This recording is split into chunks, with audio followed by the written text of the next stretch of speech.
¿Estamos bien ahí? Bueno, ya estamos grabando. Bueno, chicos, como les decía, acá tengo la presentación de ustedes, por ahí debe estar, supongo que está por acá, de los trabajos prácticos. En relación al video, 13 personas lo presentaron, sobre un total de 27, pero no quiere decir que estén todos.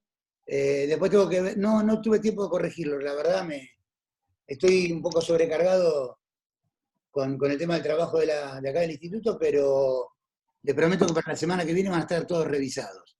¿Sí? Aquí hemos subido el archivo nuevo, ¿ya lo pudieron bajar de la plataforma, la unidad 3? No. No, Sí, lo subí hoy. Está... No. Ah, bueno, estaría bueno que lo vayan viendo. Igualmente yo lo voy a poner acá en pantalla. ¿Sí? Estas páginas en blanco que aparecen en el material es producto que el elemento original, o sea, el programa es Word, pero yo tengo una computadora que lo convierte a otro formato y genera estas anomalías, ¿no? Así de páginas en blanco. Ustedes por la duda no lo impriman, igual lo tienen guardado ahí. Voy a tratar de resolverlo y volver a cargarlo sin ese inconveniente. Pero igual está entero el material, lo único que tiene es la incomodidad de que venimos hablando de un tema y nos encontramos con una página en blanco. Pero eso lo vamos a resolver para la próxima clase. Bien, seguro, antes de la próxima clase va a estar corregido ya el material en la plataforma. Bueno, como les decía, miren ustedes de qué vamos a hablar hoy. Justamente, protección respiratoria. Eder, ¿cómo te va? A mí me parece un ruido ambiental. Bueno, nos está mezclando un poquitito el audio de Eder. Bueno, chicos, hoy vamos a hablar justamente de protección respiratoria. Qué importante, ¿no?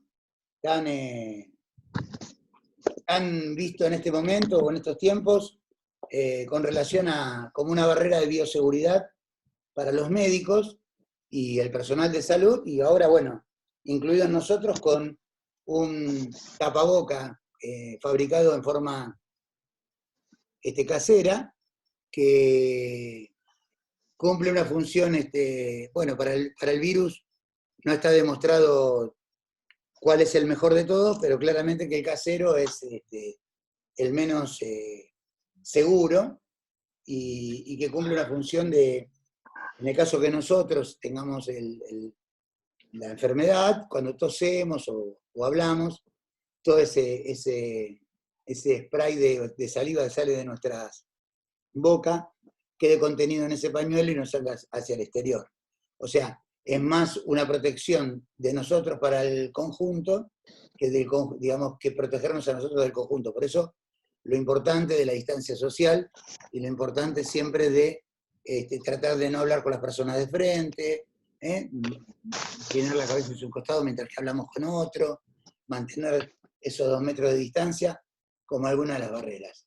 Bien, pero nosotros vamos a ver protección respiratoria diferente en este caso, que es para la acción. Vamos a ver alguna imagen. Acá estos los conocen, ¿no? Los primeros que están acá en pantalla. Son protectores dependientes del ambiente. Vamos a ver que hay dependientes, independientes del ambiente. Es muy enriquecedor este elemento de protección personal. Tiene muchas aplicaciones y que son realmente muy piolas. Vamos a ver un poquito lo que dice el texto. ¿Les parece bien? Hola, ¿me escuchan? Sí. Fantástico. Bueno, entonces acá el texto nos indica, dice la unidad 3, protección respiratoria, equipo de protección respiratoria.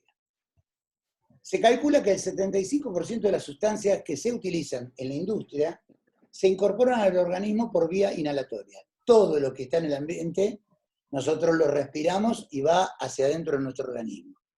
En muchos casos, por el nivel de partícula que estamos respirando, tenemos dentro de las fosas nasales unos vellos que actúan como filtros que no permiten el paso de ese tipo de particulado. Pero cuando el particulado o vapores o gases son, sobre todo en el tema del particulado, inferiores al a la cantidad de milímetros, o lo que llaman micrones, de, digamos, de espesor, al que pueden resistir estos vellos que tenemos en la nariz, pasan directamente hacia dentro de nuestro organismo, con los consiguientes inconvenientes, qué sé yo. Vamos a ver un poquito más adelante, podemos hablar de contaminantes que se dan en la industria, como distintos tipos de gases, vapores, hablando de material particulado, por ejemplo, el asbesto, que si bien ya no está permitido su uso en la parte industrial, fue uno de los que causó más daño a la salud de los trabajadores. Ustedes lo han visto creo que en enfermedades profesionales como asbestosis, ¿no? Claro, sí. También hay algunas obras todavía que tienen asbesto. Bueno, eso ahora lo vamos Lugares a ver muy viejos. bien, Elías, el tema, lo que respecta a la demolición de viejas obras, donde hay, Sí, o en los subtes en su momento, no sé bueno, ahí si siguen también. con problemas con eso. Sí, ahora lo vamos a tocar, mira, voy a tomar nota de eso porque si no después en la vorágine de hablar se me escapa. Entre subtes vamos a poner y obras de construcción. Bueno, como les decía, en realidad ese material particulado, o gases o vapores, va directo a nuestro organismo. El solo hecho, nosotros podríamos decir cuán peligroso puede ser un contaminante en el ambiente laboral, podríamos hacer una prueba sencilla, ¿bien? Pero que no la recomiendo, pero que sí puede hacerse, que es mezclar en un vasito, poquitita, una porción chiquita de lavandina y meterle otra porción chiquita de detergente y mezclarlo, ¿no? Y acercar un poquito nada más que la puntita de la nariz, sentir el olor que sale ahí, eso es tremendo. Se llama gas cloro.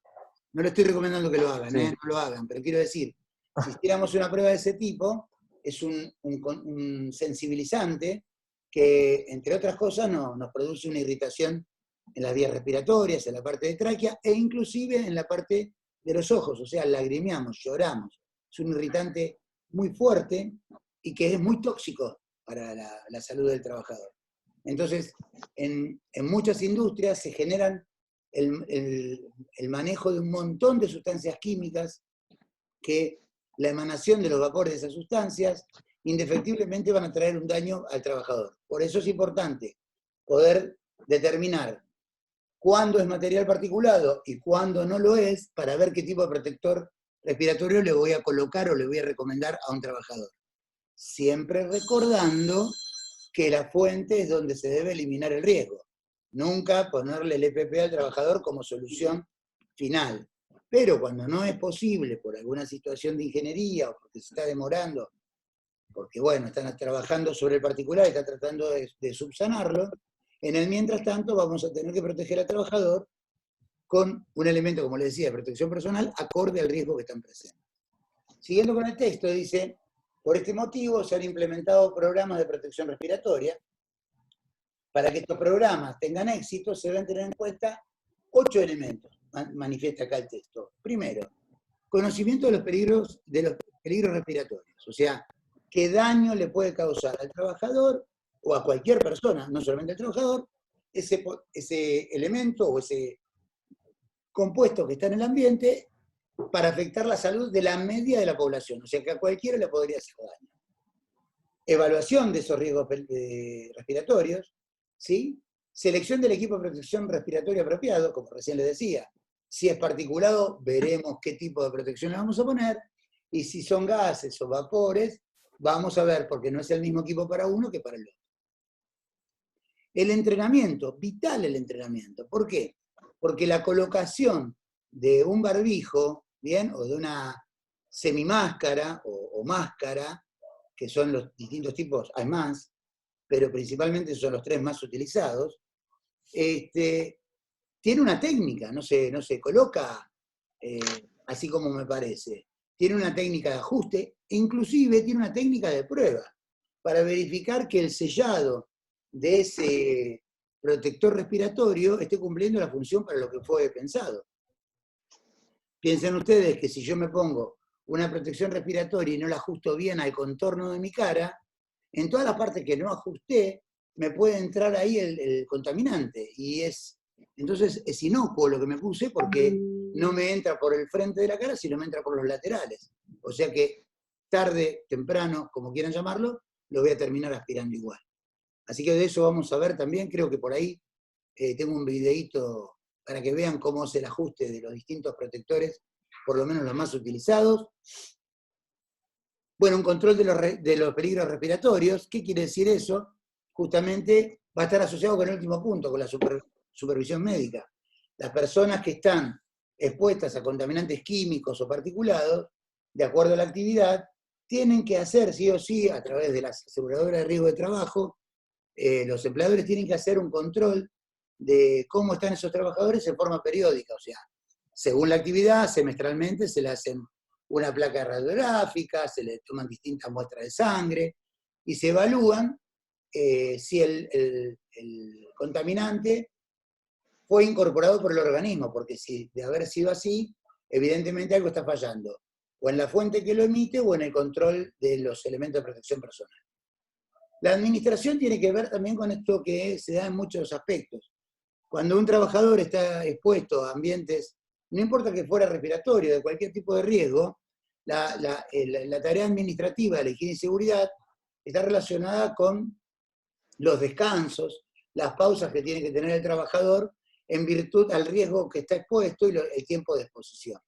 Ustedes eso lo habrán visto con el ingeniero Perelli, que hay umbrales dentro de las sustancias químicas, por ejemplo, hay valores umbrales donde uno tiene ya las primeras alarmas que se encienden y cuando uno está ante justamente una sustancia química o la presencia de ella, hay que hacer un control periódico con los trabajadores y si por alguna influencia de mal hecha la protección, el trabajador se ha contaminado, lo que seguramente va a venir a posteriori es una separación de ese trabajador, un aislamiento de la parte de la relación expuesto al contaminante durante un tiempo razonable y dicho por los médicos, para que pueda limpiar su organismo, salvo que el contaminante deje, como siempre pasa, algunos resquicios dentro del organismo. Por eso, lo importante de la prevención, más que de la actuación correctiva.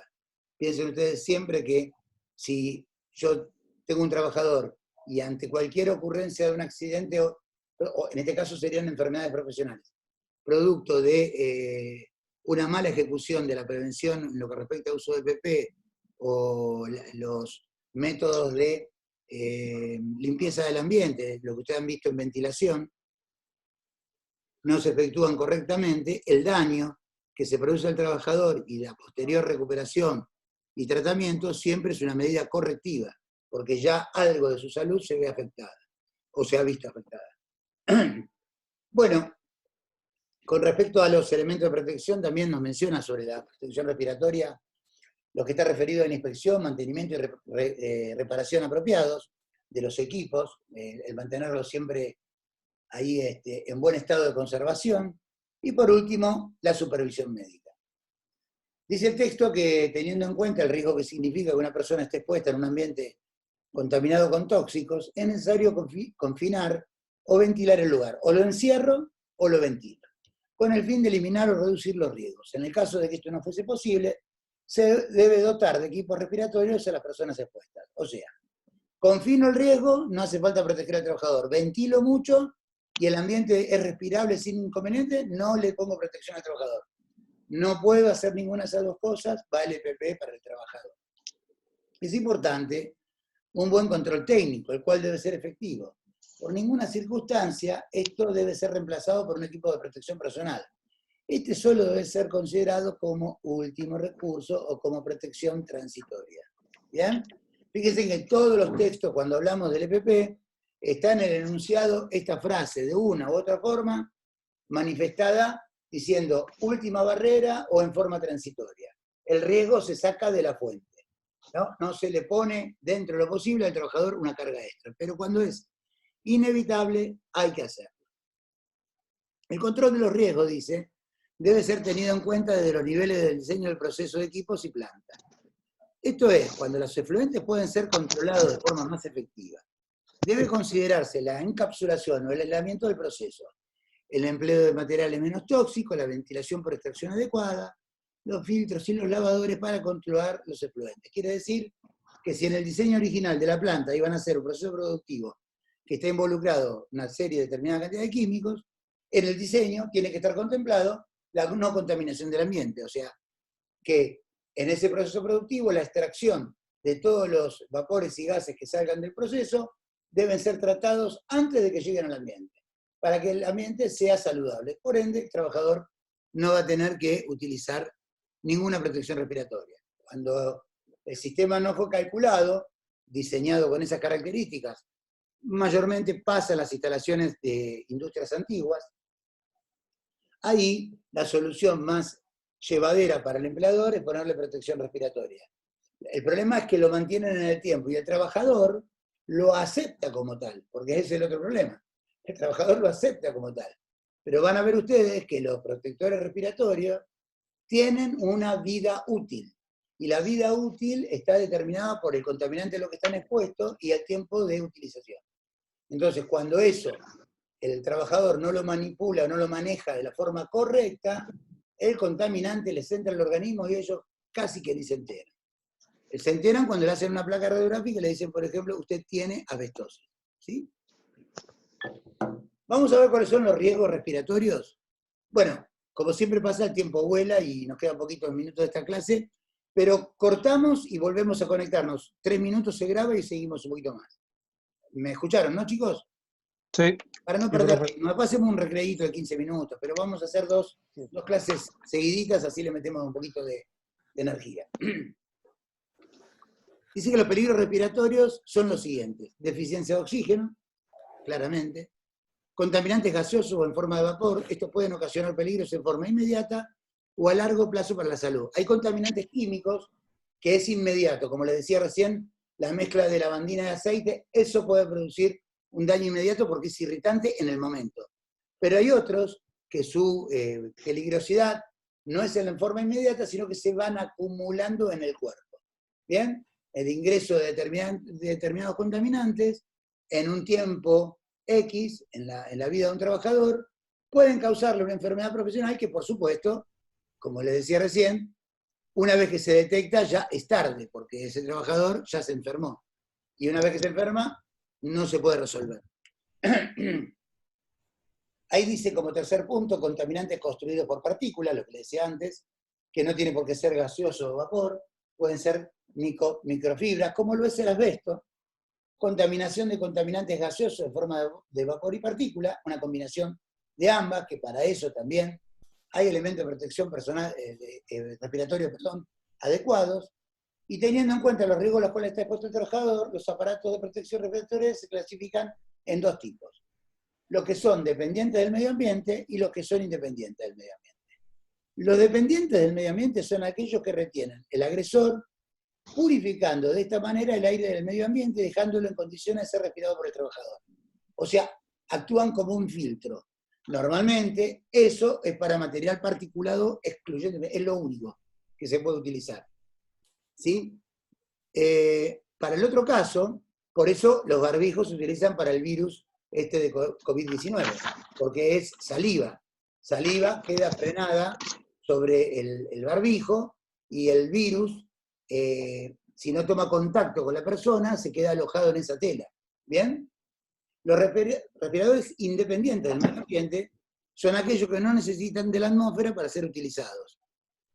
Estos equipos suministran el aire para la respiración humana mediante sistemas o circuitos. O sea, el trabajador va a tener colocado un respirador, ya en este caso no es solamente una protección, sino que para que sea independiente del medio ambiente, ese propio equipo nos va a tener que suministrar el oxígeno necesario para que podamos respirar.